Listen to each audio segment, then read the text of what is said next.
नमस्कार, बहुत स्वागत है आप सभी का शख्सियत में। मैं हूं आपके साथ श्वेता मिश्रा अवस्थी। आज हमारे साथ बेहद खास मेहमान मौजूद हैं। चलिए उनसे रूबरू कराते हैं आपको। हमारे साथ है पूर्व मुख्य सचिव और मुख्य सूचना आयुक्त डीबी गुप्ता जी। सर, बहुत स्वागत है आपका हमारे इस खास शो में। Thank you very much. Sir, 21 महीने का वक्त हो चुका है जब आपने कार्यभार ग्रहण किया सूचना आयोग में। इस 21 महीने की बात करें, जब आपने ज्वाइन किया उस वक्त की पेंडेंसी क्या थी और 21 महीने बाद की आज की स्थिति क्या है? मैंने 11 दिसंबर 2020 को मुख्य सूचना आयुक्त के रूप में पदभार संभाला था और उस समय मैंने 1 जनवरी 2021 ज्वाइन करने के बाद जो पहले महीने का कंप्लीट फिगर आया था, मुझे आज भी ध्यान है, 15,803 की पेंडेंसी थी। अब बहुत बड़ा नंबर था, 2 साल से पोस्ट भी खाली पड़ी हुई थी। तो इस सब को देखते हुए फिर हमने इसमें पूरी तरह से अभियान के रूप में इन सारे केसेस का निस्तारण शुरू किया। और लेकिन मैं ये बताना चाहूँगा कि हर महीने औसतन 1000 केस हमारे पास नए आ जाते हैं। तो आप जो निपटाएंगे वो तो पुराने तो हैं ही हैं, जो 15,008 उसको हम 16,000 कह लें, और 1,000 तो 21 महीने में 20,500 एक्चुअल केसेस आए हैं। तो 21 और 16 37,000 आ गए, लेकिन हमने उसमें 25,000 निपटा दिए। तो इस तरह से करते हुए करीब अब 12,000 के थोड़ा नीचे फिगर आ गया है। तो उस 16,000 की पेंडेंसी को हम 12,000 ला पाए, लेकिन उसमें जहाँ तक नए केस आने का प्रश्न है वो तो ऑनलाइन भी आ जाते हैं और कोविड में भी आते रहे। लेकिन 3.5 महीना हमारा ख़राब हो गया कोविड के दौरान, क्योंकि ढाई महीने तो 2021 में और 2022 के शुरू में 1 महीना, इस तरह से 3.5 महीना कोर्ट्स बंद रहे, ऑफिसेज बंद रहे थे। तो वो 3.5 महीना हमको नहीं मिला, तो एक्चुअली हमारा 17.5 महीने हमको मिला। उस 17.5 महीने में 25,000 केस, लगभग 1400 के ऊपर का औसत आता है हर महीने का। और आयोग में किस तरह के मामलों को सुना जाता है और किसको ज़्यादा तरजीह देती है? कितनी नंबर्स में थे, ऑफलाइन या ऑनलाइन हम बात करें तो? जहाँ तक बात है, आयोग में सुने जाती हैं द्वितीय अपीलें। द्वितीय अपील से मतलब यह है, पहले वो SPIO जो राज्य लोक सूचना अधिकारी है उसके पास अपनी एप्लीकेशन लगाता है। उस आवेदन पे उसको सूचना मिलती है या नहीं मिलती तो निश्चित रूप से वो फर्स्ट अपील में जाता है, या मिलती है और उससे वो संतुष्ट नहीं होता, वो भ्रामक मानता है, अपूर्ण मानता है, तो वो फर्स्ट अपील में जाता है। फर्स्ट अपील में या तो फैसला उसके पक्ष में होता है, अगर नहीं होता तो फिर वो सेकंड अपील में आता है। तो इस स्टेज पे हमारे पास सेकंड अपील सबसे ज़्यादा आती हैं। इसके अलावा सेकंड अपील्स के अलावा परिवाद होते हैं, कंप्लेंट्स। तो परिवादों का मुख्यतः तो कारण होता है कि जो हम सेकंड अपील में फैसले करते हैं उन निर्णयों को यदि क्रियान्विति नहीं की जाती है SPIO द्वारा, तो वो परिवाद में आता है।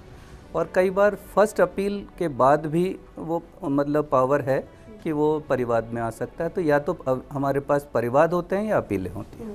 सर, नवाचार करने के लिए आपको जाना जाता है, पहले भी जो जिम्मेदारी आपने निभाई, लेकिन यहाँ पर कार्यभार ग्रहण करने के बाद से कौन से नवाचार हैं जो आपको लगता है आपने किए हैं, बेहतर रहे हैं और अभी भी बहुत सारी चीज़ें लाइन अप?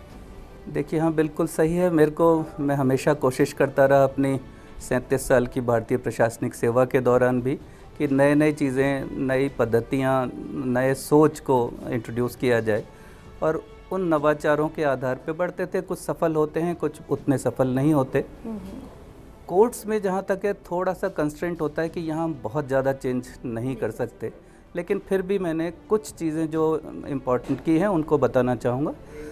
एक तो हमने सबसे पहली शिकायत जो सामने आई वो ये था कि हम साधारण डाक से उनके नोटिस, साधारण डाक से उनके निर्णय, या बीच में जितना भी पत्राचार होता था वो ऑर्डिनरी डाक से जाता था। अब कोर्ट में जब वो आता है, कई बार तो अपीयर नहीं होता, फिर अगली बार आता था कि साहब हमको तो नोटिस ही नहीं मिला, हाँ। निर्णय हो गया लेकिन मिला ही नहीं। तो वो साधारण डाक से कहाँ चले जाते थे, कोई प्रूफ होता नहीं है किसी के पास। तो उसको हमने स्पीड पोस्ट से भेजना शुरू कर दिया। दूसरा इम्पॉर्टेंट जो काम किया वो हमने ऑनलाइन करने का। कोविड के दौरान काफ़ी परेशानियां थीं, लोग दूर दूर से आते हैं और एक एप्लीकेशन देने को, वो जैसलमेर से, झालावाड़ से, कहीं से चल के आता है, उसका समय भी ख़राब होता है और पैसा भी व्यर्थ होता है। तो उसके जगह पर हमने अप्रैल 22 से उसमें इंट्रोड्यूस कर दिया है कि आप ऑनलाइन एप्लीकेशन फ़ाइल कर सकते हैं। जो एक चीज़ अभी नहीं हुई है वो है सुनवाई ऑनलाइन, क्योंकि सुनवाई के लिए हमारे पास जो नेसेसरी साधन होने चाहिए वो नहीं है। उसके लिए भी हमने सरकार को लिखा है, आईटी डिपार्टमेंट उस पर काम कर रहा है और मैं समझता हूँ जल्दी ही कुछ समय में वो जो वीडियो कॉन्फ्रेंस की फैसिलिटी हमारे पास आ जाएगी तो उसके आधार पर हम ये ऑनलाइन सुनवाई करने की स्थिति में भी आ जाएंगे। तीसरा जो सबसे प्रमुख मैं मानता हूँ नवाचार, वो किया है विशिष्ट अदालतों के रूप में। ये विशिष्ट अदालत एक कॉन्सेप्ट दिमाग में आया था कि जब मैंने देखा लगभग 16,000 केसेस पेंडिंग हैं, तो उसको देखते हुए हमने ये कॉन्सेप्ट किया कि ये विशिष्ट अदालत हम किसी छुट्टी के दिन, उसको हमने शनिवार चूज़ किया, कभी फर्स्ट शनिवार को, कभी थर्ड, हर एक त्रैमास से हमने शुरुआत की जी। और उसमें ये रखा कि एक पर्टिकुलर इंस्टीट्यूशन को या किसी पर्टिकुलर टॉपिक को लेकर के इसको करें हम। तो जैसे पहली बार हमने किया जेडीए के लिए, क्योंकि जयपुर विकास प्राधिकरण से बहुत लोगों की समस्याएं जुड़ी रहती हैं, तो जेडीए के अंदर हमने उनके कुल मिलाकर के 270 केस थे, हमने एक ही दिन में 5 कोर्ट में लगा दिए और 270 में से 264 का निस्तारण हो गया। तो लगभग हम 100% की तरफ इसका रिस्पॉन्स भी बहुत अच्छा आ ही रहा होगा, जिस तरह से ये पेंडेंसी भी कम करने नज़र ही आ रहा है इससे, विशिष्ट लोक अदालत से। इसमें सबसे इंटरेस्टिंग ये हुआ कि जेडीए वाले बहुत ज़्यादा इसमें स्केप्टिकल थे कि हमारी इतनी पिदाई हो रही है, क्या निकलेगा इसमें, हमारी खिंचाई होगी कोर्ट में। लेकिन जब तैयारी करके और वो सब आए तो उसमें ये स्थिति बनी कि इतने केसेस निपट गए, अगले 6 महीने तक जो उनके केसेस लग रहे थे वो उसी दिन निपट गए, तो उनको 6 महीने तक निजात मिल गई वहाँ कोर्ट में आने से, तो वो बहुत खुश हुए। जनता को 6 महीने बाद जो मिलती है, और वो भी मिलती नहीं मिलती, अगली डेट पड़ती, वो भी बात ख़त्म हो गई, और मीडिया ने भी इसको बहुत सराहा। तो उससे प्रेरित होकर के फिर इसको आगे हमने बढ़ाया। सेकंड राउंड में हमने शिक्षा विभाग लिया, शिक्षा संकुल जयपुर, इसमें भी करीब 300 केस के आसपास थे, उसको हमने लगभग सबको निपटा दिया। फिर हमारे दिमाग में आया कि अब और कुछ नया किया जाए, तो चौथा हमने करा कि अब हम कहीं चलते हैं, तो संभाग पकड़ा हमने उदयपुर। तो उदयपुर संभाग के 6 ज़िले हैं, उन 6 ज़िलों की जो भी अपीलें पेंडिंग थी वो 301 थी, और 301 केस हमने पूरा मतलब कंप्लीट, 5 लोग हम उदयपुर गए और वहाँ जा कर के हमने 301 में से 298 केस। अब अगली हमारी जो लोक अदालत है वो 19 नवंबर को है, और उसके अंदर हमने फिर कोई नया कॉन्सेप्ट लिया है। कम से कम एक इससे फ़ायदा होगा कि लोग ये सोचते हैं कि कोर्ट में गया मैटर तो अब तो सालों चलना है, तो कई ऐसे मैटर जो इतना तुरंत ही उसको लेकर आप लोग क्लियर कर रहे हैं और निपटाते जा रहे हैं, तो ये उन लोगों के लिए भी फ़ायदेमंद है जो चाहते भी नहीं कि इतना लंबा मामला ऐसा चले। लेकिन इस दौरान कई लैंडमार्क जजमेंट भी आपने दिए हैं, क्योंकि जिस तरह से मामले आते रहे और उसे निपटाते हैं, कोई ऐसा जिसका जिक्र करना चाहें आप, जो आपके लिए बहुत इंटरेस्टिंग था? लैंडमार्क जजमेंट का हमारी तो कोशिश ये रहती है कि जो उसकी सूचना वाजिब सूचना है वो मिले और उससे उसको रिलीफ मिल जाए। कई बार डीपीसी से संबंधित होती है, कई बार अन्य परिलाभों से संबंधित होती हैं। लेकिन अभी आपने कहा एक दो लैंडमार्क जजमेंट, तो मेरे दिमाग में अभी रिसेंट 2 मैंने जजमेंट दिए हैं, वो आते हैं। एक केस ये था वृंदावन, इसमें CGHS एक समिति बनी हुई है, उनका बहुत पुरानी समिति है, जेडीए से अप्रूव्ड जेडीए की सोसाइटी है, और उसमें लोग रह रहे थे, और उनका एक प्लॉट नंबर 25 और एक प्लॉट नंबर 26 दोनों मिला करके पब्लिक पार्क था, यानी कॉलोनी वालों के लिए पार्क था। बरसों से ये व्यवस्था चल रही थी। अचानक से उन्होंने देखा कि उस पब्लिक पार्क में एक 25A करके बीच में कंस्ट्रक्शन शुरू हो गया। जब कंस्ट्रक्शन को रोकने गए तो उन्होंने कहा कि साहब जेडीए से पट्टा मिल चुका है, इसमें पट्टा भी दिखा दिया उन्होंने, पट्टा दिखा दिया, उसके अंदर खर्चा भी कर लिया, रेगुलराइजेशन का भी सब उन्होंने कागज़ दिखा दिए। अब वो कुछ बोलने की स्थिति में नहीं थे। जेडीए गए, जेडीए से कोई जवाब उनको मिला नहीं संतोषजनक। फर्स्ट अपील में गए, फिर अल्टीमेटली मेरे पास सेकंड अपील में आए। सेकंड अपील में आए तो फिर उन्होंने गोलमोल सा जवाब दिया।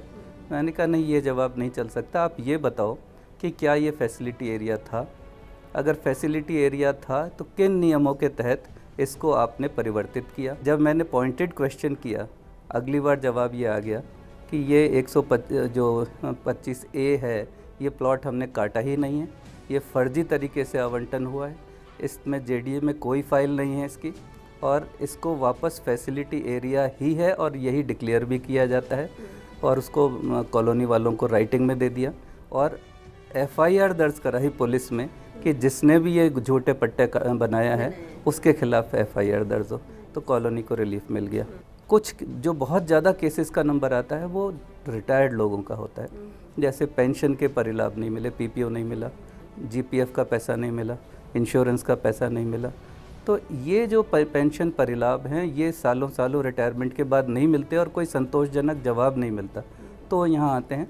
मेरी कोशिश रहती है कि इसका संतोषजनक जवाब, अब कई बार जवाब होता नहीं है, तो इस बहाने वो एक्सपीडाइट हो जाते हैं एक्शन और उनको वो रिलीफ मिल जाता है। और एक अहम बात ये भी कि सूचना आयोग द्वारा जो पेनाल्टी लगाई जाती है उसको लेकर भी लोगों में बड़ी भ्रांतियां हैं। ये पैसा कहाँ जमा होता है, क्या इसकी प्रोसेस है? हाँ, इसकी भ्रांतियाँ, ये लोग मानते हैं कि ये आयोग में जमा होता है और आयोग का पैसा है, जबकि आयोग का पैसा नहीं है। आयोग पेनल्टी लगाता है। हम कोर्ट में बैठ के यदि कोई संतोषजनक जवाब नहीं देता, समय पे जवाब नहीं देता, जानबूझ के उपस्थित नहीं होता, तो हम बाकायदा नोटिस दे के, सुनवाई का समय दे करके और संतोषजनक जवाब नहीं आने पर पेनल्टी लगाते हैं, जो कि 250 रुपये प्रतिदिन तक हो सकती है और मैक्सिमम जो उसका साइज़ है वो हो सकता है 25,000।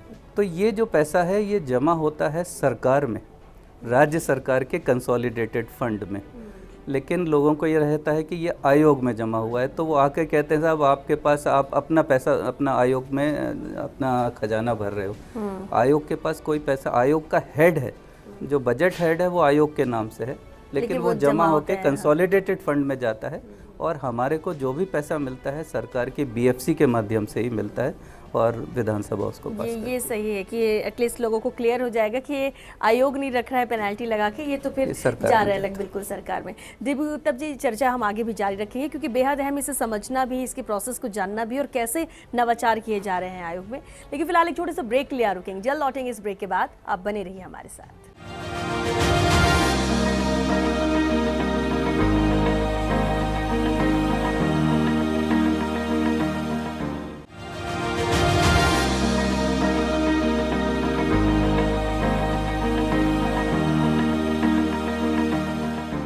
ब्रेक के बाद एक बार फिर आप सभी का स्वागत है शख्सियत में। डीबी गुप्ता जी लगातार हमारे साथ बने हुए। सर, एक बार फिर आपका स्वागत है। मुख्य सूचना आयुक्त के तौर पर बहुत सारी बातें हमने जानी आपसे भी, लेकिन सीएस का भी कार्यकाल बेहद अहम रहा है आपका 2 साल का। उसे कैसे देखते हैं, कैसे याद करते हैं?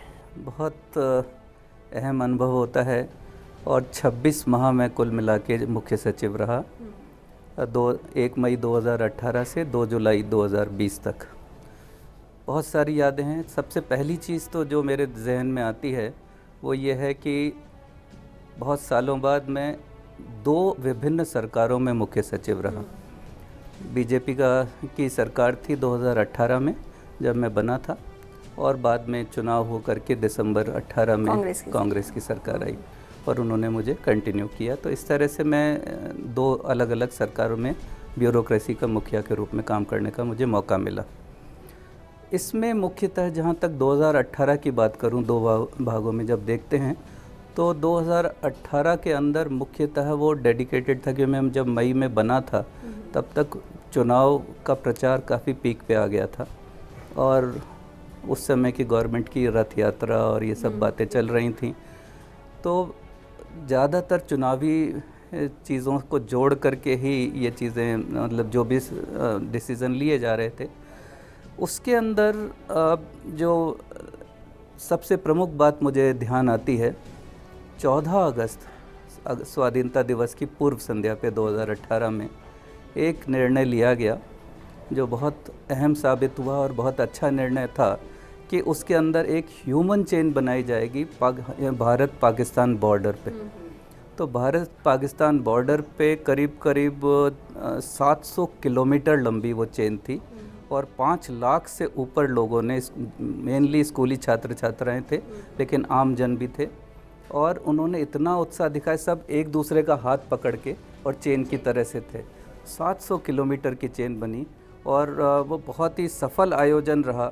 इसको नाम दिया था शहादत को सलाम, और ये बेसिकली आर्मी के लिए डेडिकेटेड था और ये बताया था कि आम जन को ये पता चले और बच्चों को पता चले कि हमारी आर्मी इतनी सजग है कि उसके संरक्षण में सब आप सेफ़ हैं, किसी तरह का ख़तरा नहीं है।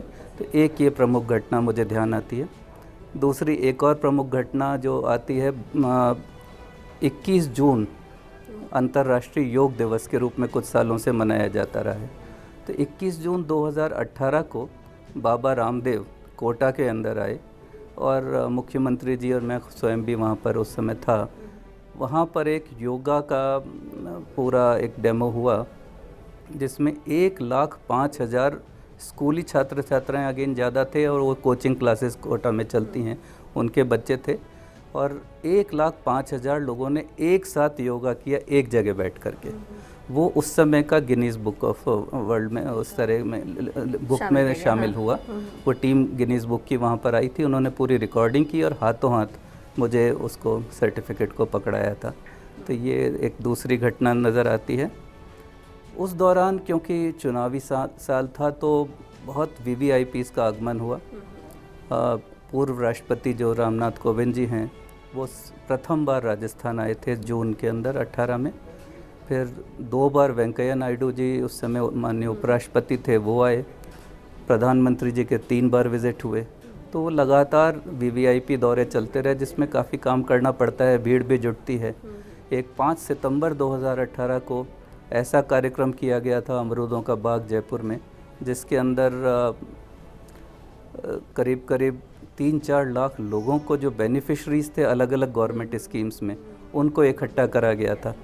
तो उसके लिए सारी व्यवस्थाएं करना, उनका स्मूथली सब निकल जाए, शहर गंदा ना हो, तुरंत साफ़ हो जाए, और ये इस तरह की चीज़ें लगातार करनी पड़ी थी वो उस छोटे पीरियड में जो बीजेपी का कार्यकाल था। जहाँ तक उसके बाद कांग्रेस के कार्यकाल की बात है तो दोनों तरफ एक विधानसभा चुनाव उनके कार्यकाल में हुआ, नॉट ए सिंगल रीपोल, शांति से पूरा संपन्न हुआ। ये कि यही बात लोकसभा के 6 महीने बाद चुनाव हुए, उसमें से कोई रीपोल नहीं, शांति से संपन्न हुए। तो ये 2 चुनाव एक प्रमुख घटनाएं थीं।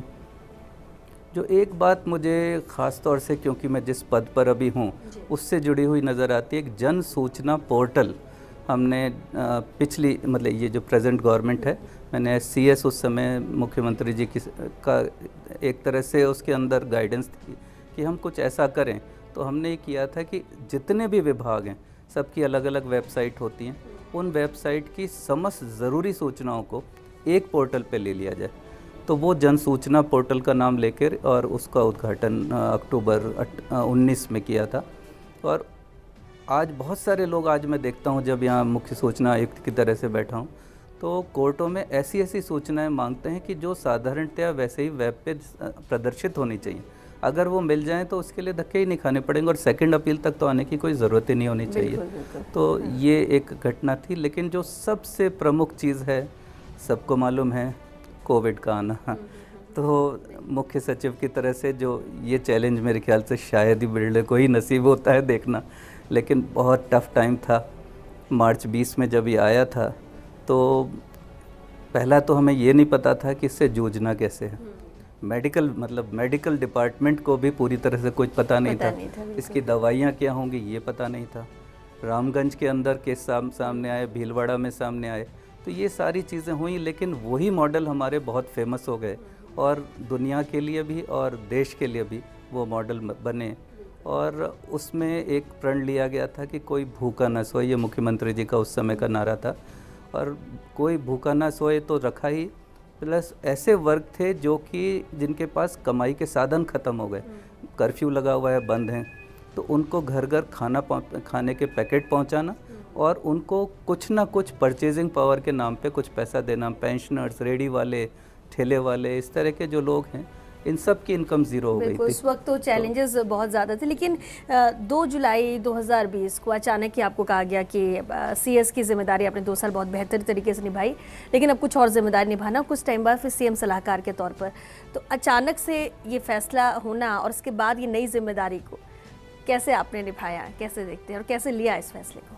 देखिए, वैसे भी मेरा सिर्फ 3 महीने में कुछ समय, 3 महीने से भी कम समय रह गया था मुख्य सचिव की तरह से। मैं इसको एक्सपेक्ट भी नहीं कर रहा था उस समय जब हुआ।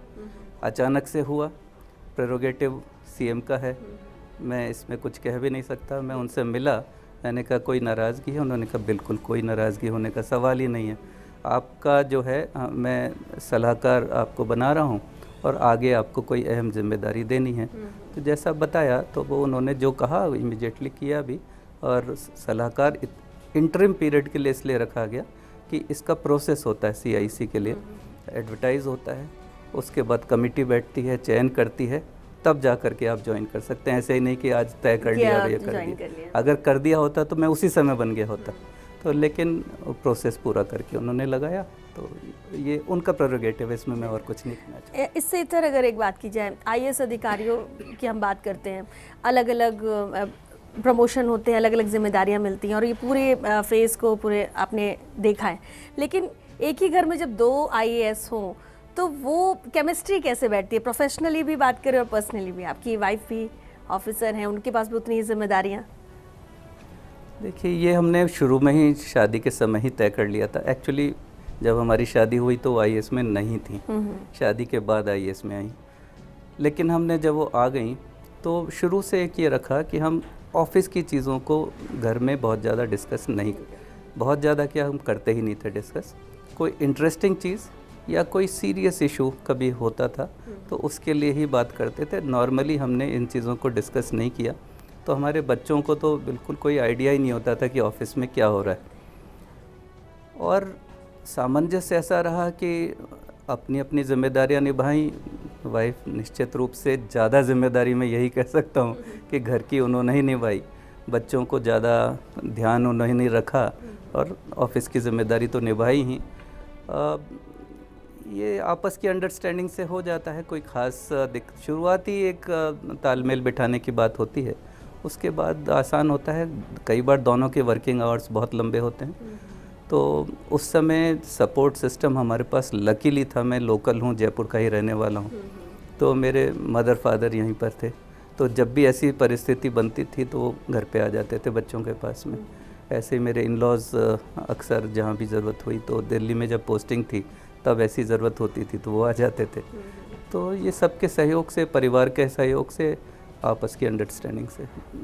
एक आखिरी सवाल कि आपने सभी जिम्मेदारियों को बखूबी निभाया, अलग अलग मिलती है, लेकिन फिर भी जब खाली वक्त होता है तो DB गुप्ता जी क्या करना पसंद करते हैं? किस तरह की हॉबीज़ हैं? मेरी हॉबीज़ मुख्यतः 2 रही हैं और उन्हीं में मैं अपना समय व्यतीत करता हूँ।